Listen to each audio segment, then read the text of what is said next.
오늘은 8월 28일 목요일 사도신경 시리즈 7번째 저리로서 산자와 죽은 자를 심판하러 오시리라 라는 제목으로 함께 말씀을 나누겠습니다.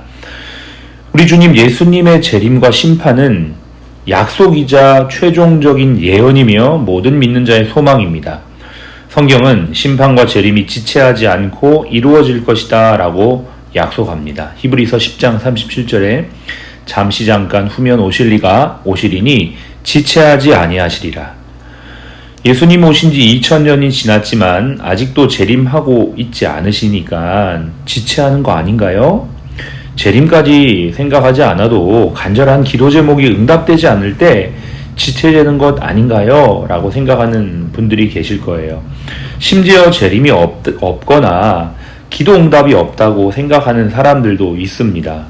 베드로서 3장 3절에 먼저 이것을 알지니 말세에 조롱하는 자들이 와서 자기의 정욕을 따라 행하며 조롱하여 이르되 주께서 강림하신다는 약속이 어디 있느냐?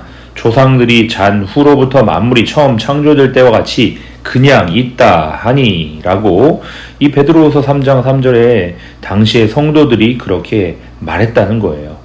세상 사람들은 말할 것도 없거니와 교회 공동체 안에서도 재림을 믿지 않는 사람들이 있습니다. 우리가 보기에는 왜 이렇게 늦어지는가 라고 생각할 수가 있겠죠. 그러나 우리 주님은 지체하지 아니하신다 라고 말씀하시면서 하나님의 이 말씀, 이 약속은 지연되거나 미루는 분이 아니다 라고 알려주는 것입니다. 지체하지 않는다 라는 것은 바로 하나님께서 약속하신 것을 반드시 이루신다, 실행하신다 라고 말하는 것이죠. 이 주님을 믿고 그 주님을 기다리는 여러분 되시기를 바랍니다.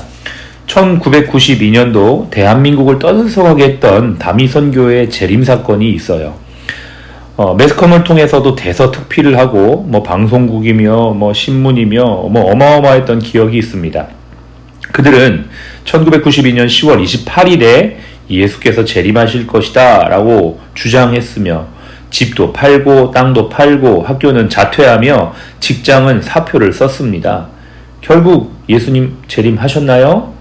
아니죠. 교주는 구속되고 그 집단은 뿔뿔이 흩어지고 말았습니다. 이처럼 대부분 이단은 이 재림을 잘못 해석해서 생겨나는 경우가 많습니다. 그래서 우리는 신앙적으로 재림을 제대로 이해하고 아는 것이 매우 중요합니다. 오늘 우리의 7번째 이 말씀 저리로서 산자와 죽은 자를 심판하러 오시리라 이 말씀은 거기로부터 라는 의미입니다. 우리가 어저께 사도신경 6번째 말씀을 나누면서 부활하사 하나님 보좌 우편에 앉아 계셨다가 저리로서 산자와 죽은 자를 심판하러 오시리라 이렇게 사도신경이 연결되는데 부활하신 예수님은 하나님의 우편에 앉아 계시다가 거기서부터 즉 영광과 권세의 자리로부터 이 땅을 심판하기 위해 재림하신다라고 말하는 것입니다. 대한민국의 자칭 재림 예수라고 주장하는 사람들이 한 50명 있는데요. 가장 대표적인 인물은 통일교의 문선명입니다. 그런데 어떻게 됐습니까? 재림 예수가 지금은 죽고 없습니다. 최근에는 정치인 허경영 씨가 자칭 예수라고 말했어요. 더 놀라운 것은 이렇게 주장하는 사람들의 주장을 믿는 사람들도 적지 않다는 것입니다. 우리가 성경의 재림과 심판을 제대로 알아야 될 이유가 바로 이러한 이유가 있는 것이죠. 그렇다면 성경은 재림을 무엇이라고 또 예수님이 어떤 모습으로 재림하신다고 말씀하실까요? 마태복음 26장 64절에 이후에 인자가 권능의 우편에 앉아 있는 것과 하늘 구름을 타고 오는 것을 너희가 보리라 라고 말씀하셨습니다. 사도행전 1장 11절에서도 너희 가운데 하늘로 올려지시니 예수는 하늘로 가심을 본 그대로 오시리라 라고 말하고 있으며 요한계시록 1장 7절에는 볼지어다 그가 구름을 타고 오시리라 각 사람의 눈이 그를 보겠고 그를 찌른 자들도 볼 것이요 라고 말씀하셔요. 이러한 말씀들을 근거로 예수님의 재림은 첫째, 직접 이 땅에 오신다. 둘째, 부활한 모습으로 오신다.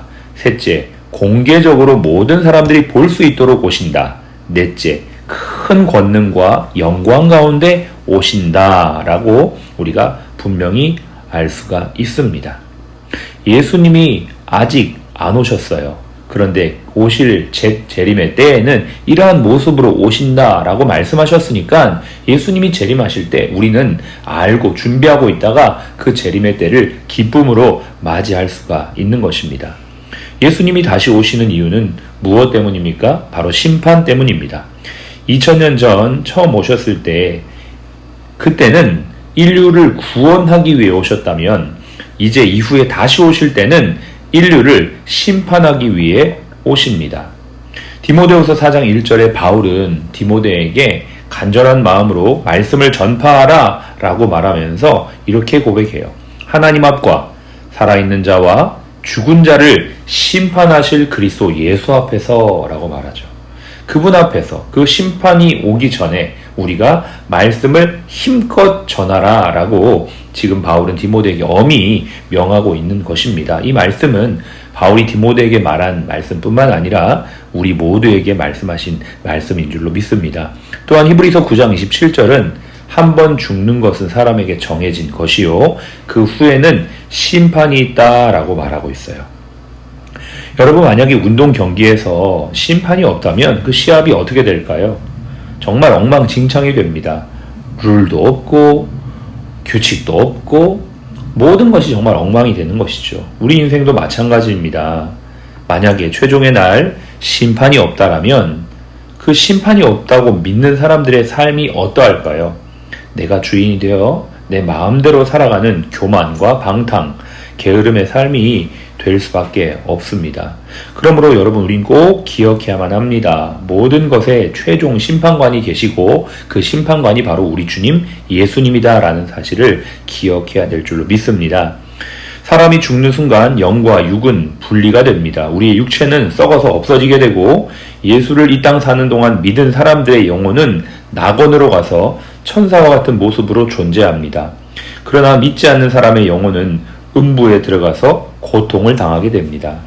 그러다가 최종의 날 예수님의 재림의 때에 우리의 죽었던 육체는 부활하여 우리의 영혼과 다시 하나가 됩니다. 그때 우리의 육체는 영화로운 상태, 부활의 몸이 되어 예수님 앞에 심판을 받게 되는 것이죠.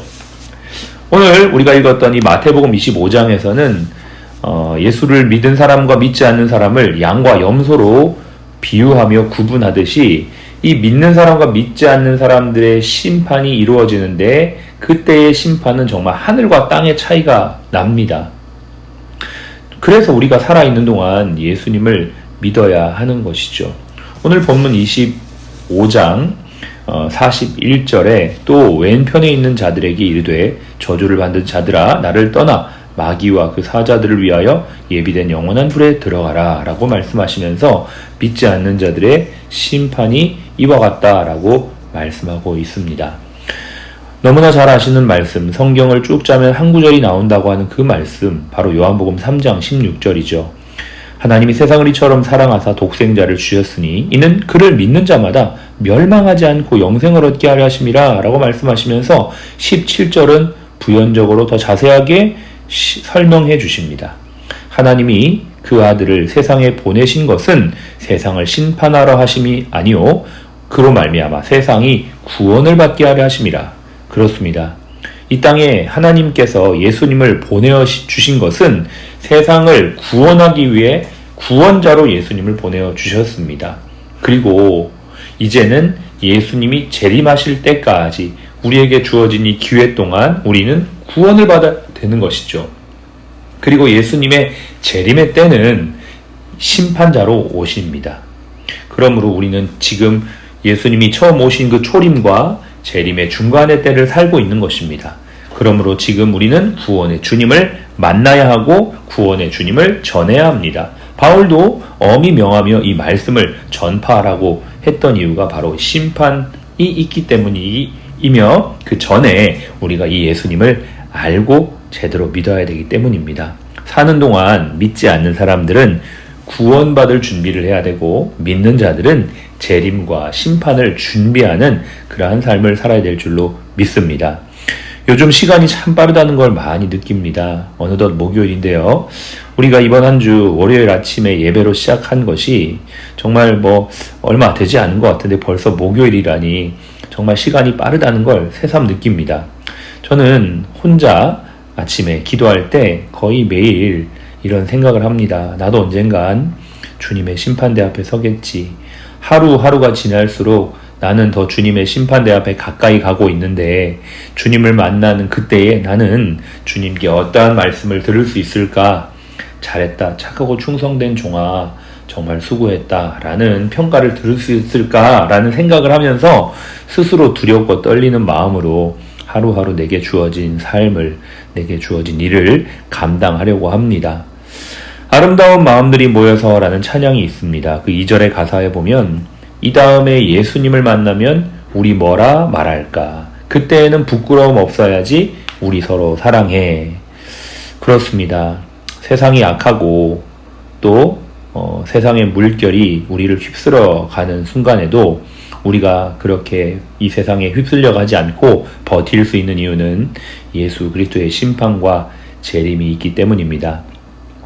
이 세상 모든 사람들이 보이지 않는 곳에서 악을 행하고 죄를 지어도 우리가 그 유혹 속에서도 회개의 자리 또 진리의 자리에 바르게 서서 돌아올 수 있는 것도 재림과 심판 때문에 그렇습니다. 때로는 억울하고 속상한 일을 당해도 참고 기도하며 인내할 수 있는 것도 최종의 날 주님이 최종의 심판과 재림으로 우리와 함께 할 수 있다는 것, 그것을 믿기 때문입니다. 오늘도 주님은 청지기인 저와 여러분들에게 우리의 삶, 오늘의 삶을 맡겨 주셨습니다. 착하고 충성된 종으로 그날의 재림의 날에 칭찬과 상급을 받을 수 있는 저와 여러분의 삶이 되시기를, 우리의 매일의 하루하루가 되시기를 주님의 이름으로 축복합니다. 마태복음 24장 36절 그날과 그때는 아무도 모르나니 하늘의 천사들도 아들도 모르고 오직 아버지만 아시느니라. 아멘.